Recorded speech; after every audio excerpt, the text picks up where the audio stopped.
visit of Prime Minister to Qatar. On the dais, we have our Foreign Secretary, Shri Vinay Kwatra. We also have our Ambassador to Qatar, Ambassador Vipul, and Joint Secretary in charge of Gulf Division in the Ministry of External Affairs, Shri Asim Mahajan. With that, I give the floor to Foreign Secretary to make his opening remarks. Thank you very much. Ambassador Vipul, Joint Secretary Asim, friends from the media, very good afternoon, and thank you for coming out this afternoon for this special briefing on Prime Minister's just concluded official visit to Qatar. As you know, Prime Minister Shri Narendra Modi ji arrived in Doha yesterday evening on what is his second official visit to Qatar. He was welcomed at the airport by Minister of State for Foreign Affairs, His Excellency Mr. Sultan bin Saeed Al Moraiki. Prime Minister, you would recall, had last visited Qatar in 2016.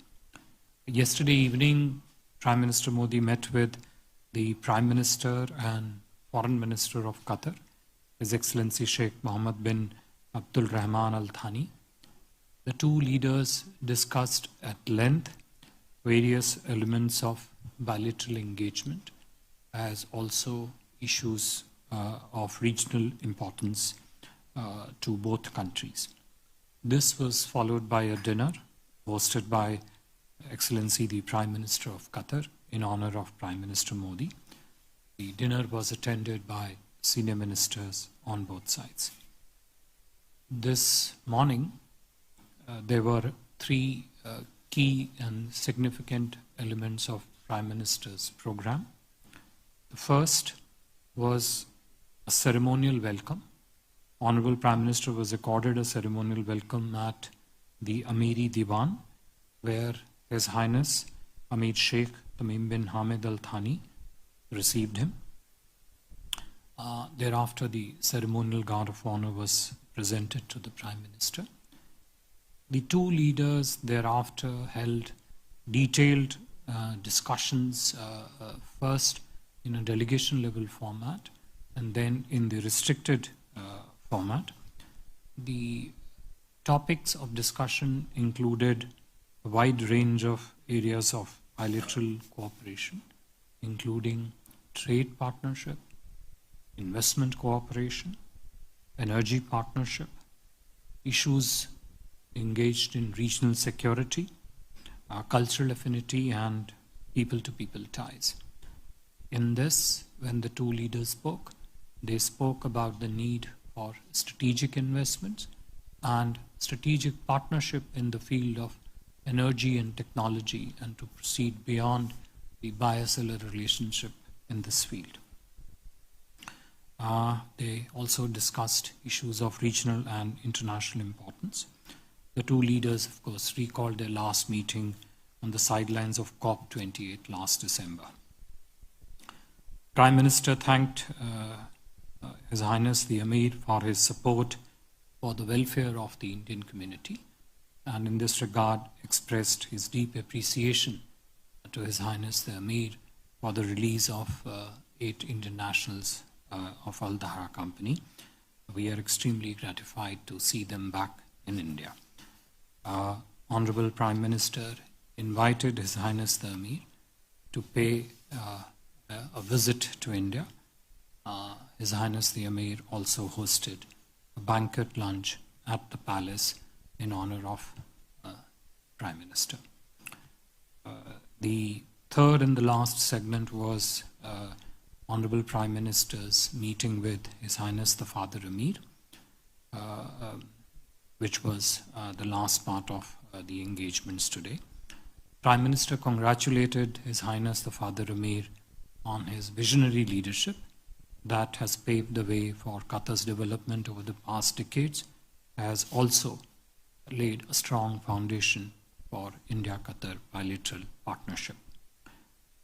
Father Amir affirmed that India and Qatar share an unwavering bond epitomized by mutual trust and cooperation. He also appreciated the role of the Indian community and Indian diaspora in Qatar in the development and nourishing the bilateral partnership. India and Qatar, just to recall, are very important trade partners. There are several segments of our bilateral cooperation that are important, significant, and growing. I would just highlight 3-4 of them. The first is the bilateral trade, which is roughly standing at close to $20 billion. 2 is the strong investment cooperation that India and Qatar already have. 3, which I just mentioned, a very strong and vibrant Indian diaspora based and living in Qatar. And 4, of course, the partnership, multifaceted partnership in the field of energy, which includes energy trade as also other segments of energy supply chain, contributing to a stronger partnership in the field of energy security. You would recall that most recently on the sidelines of India Energy Week, last week held in Goa, the two countries signed an agreement for supply of 7.5 MMTPA, I think it stands for million metric tons per annum, LNG from Qatar to India for 20 years, starting 2028 onwards. This long-term LNG partnership goes way back to 1999 and remains robust, strong, and future-oriented. All in all, the Honorable Prime Minister has had a very successful visit to Qatar. The visit has set the stage and laid the basis for taking India-Qatar relationship to much higher level across the whole domain of cooperation, as also laid foundation to explore partnership in some of the new areas, which during the discussions today included the domain of space, technology, and innovation. I would stop here and take some questions. Unfortunately, Prime Minister's departure is imminent, so we'll only be able to take one round of questions. Thank you. So we can have one question here and then following a question there. Good afternoon, sir. I'm Arun from DD News. Just wanted to know, sir, that what exactly is the objective of this visit of Prime Minister Modi to Qatar now, and what is the future trajectory now after this visit, as far as the bilaterals or the relation between India and Qatar is concerned? And second, sir, you mentioned about the technology. Just if you can briefly highlight that, what aspects of technology were discussed, because India's fintech, UPI are making waves all across the world. So any specific thing in technology parts, sir? Second question. Good afternoon. I'm Joseph Verghese from Gulf Times, Qatar. Would like to know some of the details of the discussions that the Prime Minister had with Qatari official, Qatari authorities, Qatari leadership here regarding, of course, with the technology as well as the investment as well as trade that you mentioned. Some of the details of the deal, the topics that you have discussed.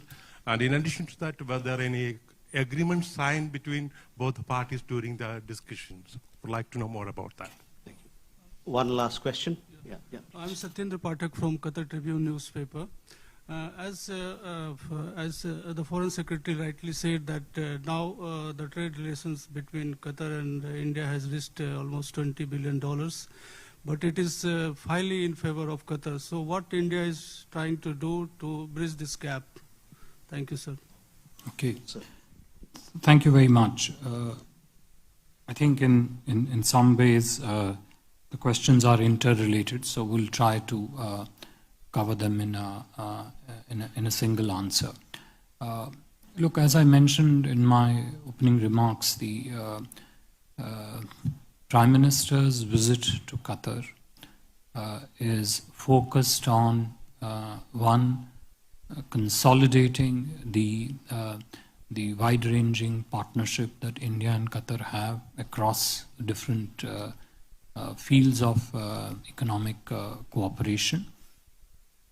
To also, through the visit this time, build on the gains of 2016 visit, build on the gains achieved through subsequent high-level political exchanges between the two countries, and lay a foundation for what the two countries, driven by the strong leaderships of His Highness the Amir and the Prime Minister of India, can achieve in months and years ahead in a manner that not only expands the areas of bilateral cooperation, but also increases convergences on regional issues, also looks at partnership across in third countries, and whatever we're doing in a bilateral space, we look at that from a strategic perspective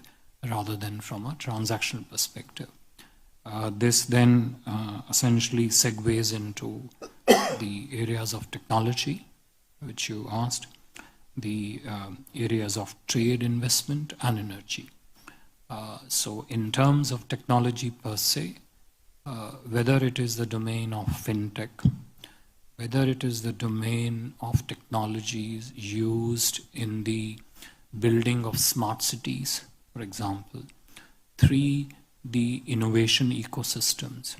4, technology innovation ecosystem combining with the skilled manpower.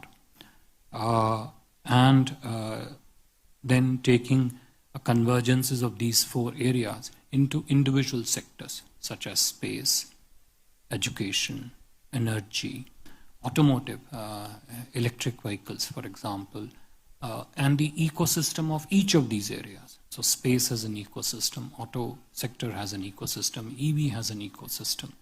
So the whole idea is to not just look at technology from a singular domain of fintech, which you asked, but also expand the scope of technology partnership to other domains, and then within domains to the entire ecosystem of each domain.